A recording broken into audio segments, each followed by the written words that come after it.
శ్రీరామనవమి రోజు ఈ పని చేస్తే సకల పాపాలు పోయి అదృష్టవంతులవుతారు.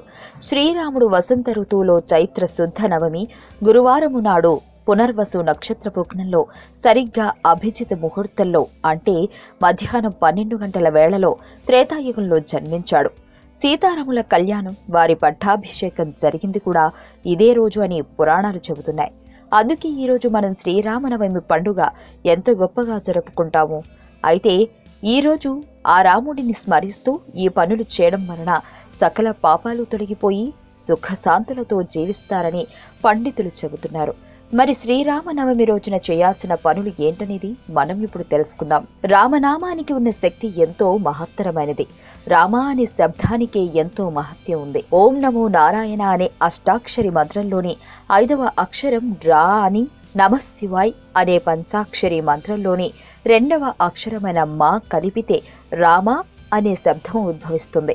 పవిత్రమైన రామనామం వలన భక్తులు సంసార సాగరాన్ని అవలీలగా దాటగలుగుతారు. వారి సకల పాపాలన్నీ నశించి సుఖ సంపదలు కలిగి మోక్షం లభిస్తుంది.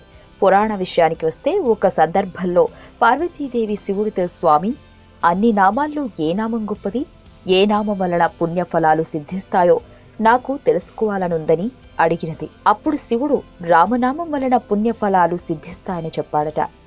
రా అనే అక్షరం పలకగానే నోరు తెరుచుకుని మన లోపల ఉన్న పాపాలు అన్నీ బయటకు వచ్చి రామనామ అగ్నిజ్వాలలో పడి దహించుకుపోతాయట. మా అనే అక్షరం ఉచ్చరించినప్పుడు నోరు మూసుకుంటుంది కాబట్టి బయట మనకు కనిపించే ఆ పాపాలు ఏవి మానవుల శరీరంలోకి ప్రవేశించలేవు. రాముడి పేరును అక్షర రూపంలో జపించడమే రామకోటి. మనస్స వాచ కర్మేణ రాముడిని స్తుతిస్తూ ఆ మధుర నామాన్ని కోటిసార్లు రాయడమే రామకోటి. ఇలా ఎవరు అయితే భక్తి శ్రద్ధలతో రామకోటి రాయగలుగుతారో వారి జన్మ ధన్యమవుతుంది.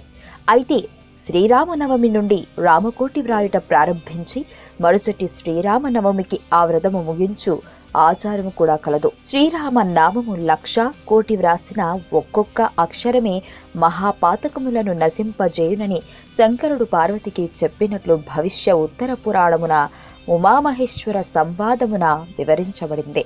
శివభక్తుడైన అగస్త్య మహర్షి సుతేష్ణ మహర్షితో ఈ విధంగా చెప్పాడు. చైత్రమాసంలో శుక్లపక్షమి రోజున సచ్చిదానంద స్వరూపి అయిన రామచంద్రుడు అవతరించరు. కాబట్టి ఆ రోజున ఉపవాసం ఉండి ఆ రాత్రి శ్రీరాముని షోడశోపచారాలతో ఆరాధించి పురాణాన్ని చదివి జాగరణ చేసి మరుసటి రోజు ఉదయాన్నే లేచి తన శక్తికి తగినట్లుగా భక్తియుక్తులతో శ్రీరామచంద్రుణ్ణి పూజించి పాయసంతో అన్నము చేసి పెద్దవారిని బంధువులను తృప్తిపరిచి గోవు, భూమి, నువ్వులు, బంగారం, వస్త్రాలు, ఆభరణాలు ఇచ్చి కౌసల్యపుత్రుడైన శ్రీరామచంద్రుణ్ణి ఆనందింపచేయాలి. ఇలా శ్రీరామనవమి వ్రతం భక్తిగా ఆచరించు వారి జన్మాంతరముల పాపములు అన్నీ నశించిపోతాయి. ఇంకా సర్వోత్తమమైన విష్ణు పదము లభిస్తుంది. ఈ ధర్మం అందరికీ ఇహపర లోకాలలో భోగాన్ని, మోక్షాన్ని కలిగిస్తుంది అని వివరించారు.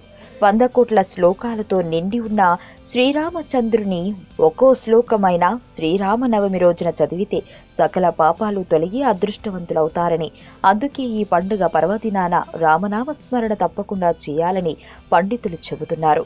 అంతుచిక్కని రహస్యాలు, మరెన్నో మనకి తెలియని పురాతన కట్టడాలు, వాటి వెనక దాగిన నిజాలు, పూర్వీకుల ఆచారాలు, మరెన్నో మూఢ విశ్వాసాలు, ఇలా కాలగర్భంలో కలిసిపోతున్న రహస్యాల కొరకు సబ్స్క్రైబ్ చేయండి రహస్యవాణి ఛానల్.